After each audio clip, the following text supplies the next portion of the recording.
다 함께 기도하심으로 9월 7일 엎드림 새벽 기도회를 하나님 앞에 올려드리겠습니다. 사랑의 하나님 아버지, 감사합니다. 귀한 주일 우리를 깨워주시고 말씀으로 하루를 시작하게 하시니 감사합니다. 오늘 예배를 통해 참된 안식을 누리게 하시고 우리의 소망이 오직 주님께 있음을 깨닫는 시간 되도록 인도하여 주옵소서. 이 시간 고개 숙인 주의 자녀들에게 참된 평안을 주시고 오늘 하루를 살아갈 힘을 허락하여 주옵소서.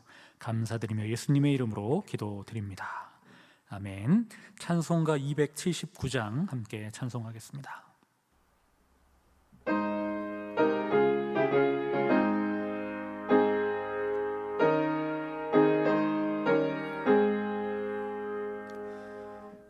인내하신 구세주여 내가 비오니 죄인오라 하실 때에 날 부르소서. 주여 주여 내가 비오니 죄인오라 하실 때에 날 부르소서. 자비하신 보좌 앞에 꿇어 엎드려 자복하고 회개하니 믿음 주소서. 주여 주여 내가 비오니 죄인오라 하실 때에 날 부르소서. 주의 공로 의지하여 주께 가오니 상한 맘을 고치시고 구원하소서. 주여 주여 내가 비오니 죄인오라 하실 때에 날 부르소서. 만복 근원 우리 주여 위로하소서. 우리 주와 같으시니 어디 있을까. 주여 주여 내가 비오니 죄인오라 하실 때에 날 부르소서.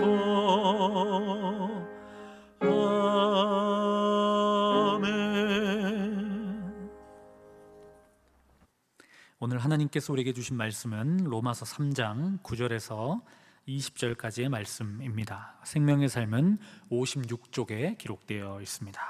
이제 하나님의 말씀을 봉독합니다. 그러면 어떠하냐? 우리는 나으냐? 결코 아니라. 유대인이나 헬라인이나 다 죄 아래에 있다고 우리가 이미 선언하였느니라. 기록된 바 의인은 없나니 하나도 없으며 깨닫는 자도 없고 하나님을 찾는 자도 없고 다 치우쳐 함께 무익하게 되고 선을 행하는 자는 없나니 하나도 없도다. 그들의 목구멍은 열린 무덤이요 그 혀로는 속임을 일삼으며 그 입술에는 독사의 독이 있고 그 입에는 저주와 악독이 가득하고 그 발은 피를 흘리는데 빠른지라. 파멸과 고생이 그 길에 있어 평강의 길을 알지 못하였고 그들의 눈앞에 하나님을 두려워함이 없느니라 함과 같으니라. 우리가 알거니와 무릇 율법이 말하는 바는 율법 아래 있는 자들에게 말하는 것이니 이는 모든 입을 막고 온 세상으로 하나님의 심판 아래에 있게 하려 함이라. 그러므로 율법의 행위로 그 앞에 의롭다 하심을 얻을 육체가 없나니 율법으로는 죄를 깨달음이니라. 아멘. 이 말씀은 살아계신 하나님의 말씀입니다. 오늘도 예배 자리에 나오신 모든 성도님들을 주님의 이름으로 환영하고 축복합니다. 거룩한 주일, 하나님과 동행하는 모든 성도님들 되시기를 바랍니다. 사도 바울은 로마서를 통해 로마에 있는 성도들에게 복음에 대해서 설명하고 있습니다. 1장 16절에서 복음은 모든 믿는 자들에게 구원을 주시는 하나님의 능력이라고 선포했습니다. 바울은 이 선포 후에 바로 예수님에 대한 이야기를 시작하지 않고 죄의 문제에 대해서 이야기합니다. 1장에서는 온 인류의 죄에 대해 언급하고 2장에는 유대인의 죄에 대해서 말하고 있습니다. 그리고 오늘 3장에 들어와서는 우리 모두가 죄인임을 말해주고 있습니다. 9절을 한번 살펴보겠습니다. 그러면 어떠하냐? 우리는 나으냐? 결코 아니라. 유대인이나 헬라인이나 다 죄 아래 있다고 우리가 이미 선언하였느니라. 아멘. 복음의 능력을 알고 경험하기 위해서는 먼저 되어야 될 것이 있습니다. 그것은 바로 우리가 어떠한 존재인지를 아는 것입니다. 성경이 말하는 것은 우리 모두가 죄 아래 있다라고 말하는 것입니다. 우리가 죄인이라는 사실은 상당히 절망스럽고 답답한 선포인 것 같지만 꼭 그렇지만은 않습니다. 우리가 죄인이라는 것을 철저하게 깨닫는 것부터 복음의 역사는 시작됩니다. 죄의 문제를 스스로 해결할 수 없음을 깨달아야만 우리는 십자가가 소망이요 능력임을 알 수 있기 때문입니다. 바울은 10절을 시작으로 해서 구약 성경의 여러 본문들 말씀을 인용하면서 자신의 논지를 펼쳐가기 시작합니다. 먼저 바울은 10절에서 12절에서 시편 14편과 53편을 인용합니다. 두 시편은 많이 닮았고 무신론자의 시라는 제목을 가지고 있는 시편입니다. 여기서 말하는 무신론자라는 것은 아무것도 섬기지 않는 자를 말하는 것이 아니라 참 신이 되시는 하나님을 섬기지 않고 아무것도 아닌 허상에 불과한 다른 것들을 믿는 사람들을 말하는 것입니다. 9절을 봤을 때 지금 바울은 누구를 향해 말을 하고 있는 것일까요? 우리가 아까 읽었을 땐 지나갔지만 바울은 질문으로 시작하고 있습니다. 그러면 어떠하냐? 우리는 더 나으냐? 바울이 유대인이라는 것을 생각해 봤을 때 문맥상으로 이방인들이 하나님을 믿지 않고 있다라고 말하고 있는 것이 아니고 유대인들에게 말하고 있는 것입니다. 너희 유대인들, 나를 비롯한 바울을 비롯한 유대인들은 하나님의 말씀을 맡은 선택받은 민족임에도 불구하고 실은 하나님을 섬기지 않고 있다고 꼬집고 있는 것입니다. 계속해서 바울은 시편과 이사야서를 인용하면서 유대교라는 종교적 테두리와 또 이스라엘이라는 혈통이 구원을 보장해 주지 않는다는 것을 경고하고 있습니다. 구약 성경을 보면 본래 문맥에서 이방인들과 죄인들을 향해 메시지를 던지는 것입니다. 그러나 바울은 그 구약을 인용하여 이방인들에게 말했던 그 구약을 인용하여 와서 유대인들을 향해 사용하고 있는 것입니다.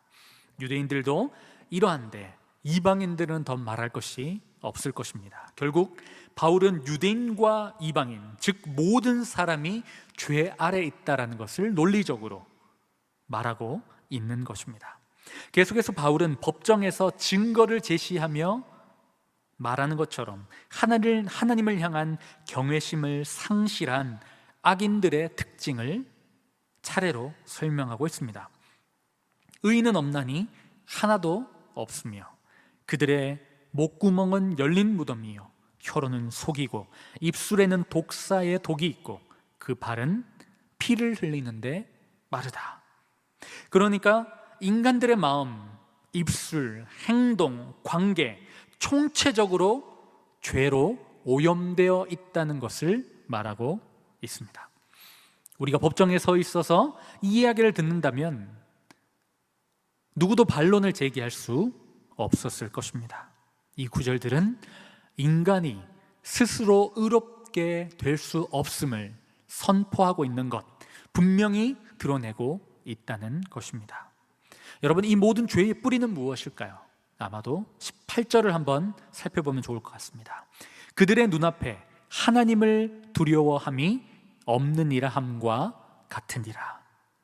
그들의 특징은 하나님을 두려워하고 있지 않다는 것입니다. 그 뿌리에는 하나님이란 존재를 두려워하지 않고 인정하지 않고 있는 것입니다. 단순한 도덕적, 윤리적인 잘못이 아니라 하나님을 주인으로 인정하지 않고 자기 자신이 기준이 되어 살아가려는 교만, 그것이 뿌리 문제라는 것입니다. 지금 우리는 포스트 모더니즘 시대를 살아가고 있습니다. 그 특징이 무엇입니까? 내가 옳다라고 느끼는 것, 생각하고 있는 것, 그것이 바로 옳다라는 것입니다. 자기 자신이 중요한 시대, 그러니 당연히 하나님의 말씀을 인정하지 않고 하나님의 말씀으로 자기 자신을 돌아볼 생각을 하지 않습니다. 나에 대해서 죄인이라고 말하는 성경의 메시지가 잘 들려올 리가 없습니다. 그냥 부정하고 튕겨져 내버리고 왜 나를 이렇게 억압하려 하는 반문을 제기할 것입니다. 그런데 여러분, 자기 자신을 스스로 잘 살펴보십시오. 나에게 소망이 있습니까? 하나님 앞에서 한없이 연약한 자신을 바라보게 될 뿐입니다. 그때 철저하게 내가 어떤 존재인지를 깨닫는 그 순간 우리는 하나님을 향해 눈을 돌리게 되는 것입니다. 그때야말로 하나님이 우리를 향해 끊임없이 부르시는 하나님의 음성을 듣게 되는 것입니다.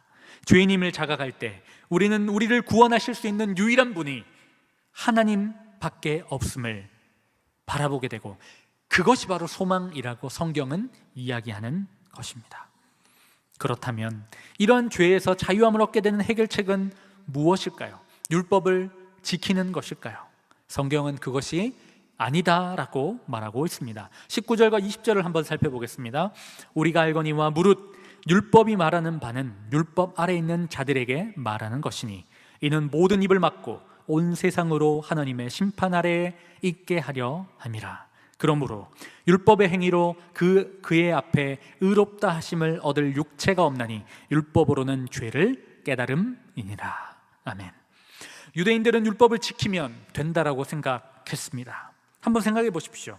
그렇다면 율법과 상관없는 사람들은 구원의 길이 없다라는 것 아닐까요? 율법 아래 있다는 뜻은 율법 안에 있는 자들을 말하는 것입니다. 그렇기 때문에 율법 안에 머물러 있지 않는 사람은 율법에 대해서 유효하지 않습니다. 그러니까 율법을 부여받지 않은 이방인들에게는 율법의 요구가 해당되지 않는다는 것입니다. 율법으로 죄를 해결할 수 있다면 이방인들은 구원을 받을 방법, 답이 없게 되는 것이죠. 율법을 지키려는 것으로는 의롭다 하심을 얻을 수가 없습니다. 그렇다면 율법은 도대체 어떤 역할을 하는 것일까요? 율법은 죄를 깨닫게 하는 역할을 합니다. 이것이 왜 중요할까요? 앞서 우리가 말씀드린 것처럼 우리가 율법을 통해서 죄를 깨닫게 될 때, 죄인임을 철저하게 인정하고 깨닫고 알게 될 때, 그때 하나님께만 소망이 있음을 알게 되는 것입니다. 많은 사람들은 지금 자신의 소견에 옳은 대로 살아가고 있습니다. 어쩌면 우리 그리스도인들도 예수를 믿는다고 말하지만 내 생각, 내 뜻이 더 우선시 될 때가 있는 것 같습니다. 아무리 복음을 전해도 듣지 않습니다. 내 힘으로는 아무것도 할 수 없음을 경험할 때, 그때에나 절대자를 찾습니다. 죄를 깨닫고 내 힘으로 죄의 문제를 해결할 수 없다는 것을 인정하게 될 때만, 철저하게 인식하게 될 때만 하나님을 찾게 되는 것입니다. 하나님 앞에 섰을 때 나는 의롭습니다, 나는 모든 것을 했기 때문에 괜찮습니다 라고 이야기할 수 있는 사람은 아무도 없을 것입니다. 우리는 오직 하나님의 은혜로만 구원을 받을 수 있습니다. 예수 그리스도께서 우리를 위해 행하신 사랑, 십자가에 죽으시고 모진 고통을 당하시고 우리를 위해 생명을 주신 그 사랑, 그 사랑을 믿음으로 받아들일 때 우리는 의롭다 하심을 받을 수 있습니다. 사랑하는 여러분, 우리는 하나님의 은혜 없이는 살아갈 수 없는 존재입니다. 철저한 죄인임을 인정하십시오. 그때 복음 앞에 한 걸음 더 나아갈 수 있을 것입니다. 또한 내 삶의 주인이 내가 아니라 하나님 한 분밖에 없음을 인정해야 합니다. 바로 하나님을 두려워하는 것입니다. 하나님이 항상 내 앞에 계시다라는 코람데오의 마음으로 살아가야 합니다. 하나님이 우리 앞에 계시다고 생각하면 어떻게 우리가 죄를 향해 달려갈 수 있겠습니까?